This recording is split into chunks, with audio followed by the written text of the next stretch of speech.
கண்ணிமையால் கண் தடவி சின்னதொரு சங்காரம் செய்யாமல் போவேனோ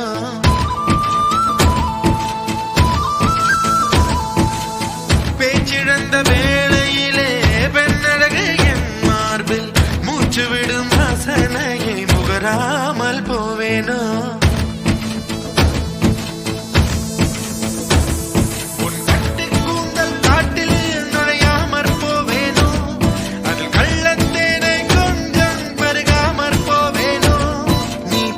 தூக்கத்தில் புலம்புவதை ஒலிப்பதிவு நான் செய்ய மாட்டேனோ.